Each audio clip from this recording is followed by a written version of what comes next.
AIUDF party chief और असम की Dhubri seat से लोकसभा एमपी बदरुद्दीन अजमल ने कहा है कि हमारी पॉलिसी ओनली वन पॉइंट है। हमारे इत्तेहाद की सातों पार्टियों का प्रोग्राम और टारगेट है कि किसी भी तरीके से बीजेपी को हराना है। सीएए को हम पहले ही रिजेक्ट कर चुके हैं।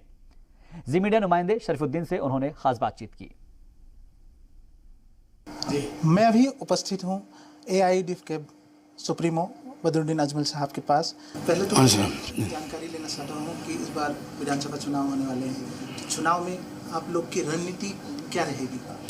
हमारी रणनीति ओनली वन पॉइंट है। सातों हमारे जो गठबंधन के दल हैं सबका ओनली वन पॉइंट प्रोग्राम है और एक ही टारगेट है, किसी तरीके से बीजेपी को हराना और हम लोगों को जीतना, उनको मिनिस्ट्री से आउट करना और अपनी मिनिस्ट्री बनाना। इंशाल्लाह ये हमारा टारगेट है। सिटीजनशिप अमेंडमेंट एक्ट और एनआरसी के मसले को लेकर आप लोग अगर सरकार बनाते हैं तो क्या रहेगा उसमें? सीए को हम पहले ही रिजेक्ट कर चुके हैं।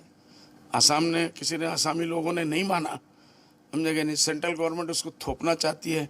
हमने उसको सीए को न पहले माना है, न आज मान रहे हैं, न कल पावर में आने के बाद, बल्कि उसको हमेशा के लिए हम लोग ख़त्म कर देंगे सीए को। एनआरसी का मामला जो इनकम्प्लीट बोल रहे हैं, हालांकि इनकम्प्लीट नहीं है।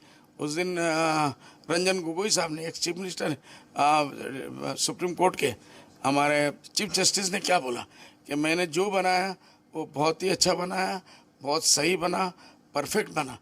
अभी जो सीट शेयरिंग को लेकर का आपका कांग्रेस के जो महत्वपूर्ण बैठक होने वाली है, उसमें क्या होने वाला है? उसमें अच्छा होने वाला है, क्योंकि हम लोगों के पार्टी की तरफ, ना हमारी पार्टी की तरफ, ना कांग्रेस की पार्टी की तरफ किसी एक नंबर के ऊपर रिजिड नहीं है। हम लोग ये नहीं कि हमको ये देना ही पड़ेगा। हम लोग पहले से फ्लेक्सिबल हैं और इसमें सेक्रीफाइस का मूड हम लोगों का है। वो सेक्रीफाइस भी करेंगे और कुर्बानी देंगे तो सब जगह कहीं ना कहीं ऊपर नीचे जाके ठीक हो जाएगा, कोई मसला नहीं। गठबंधन को कितनी सीट मिलने की आशंका है?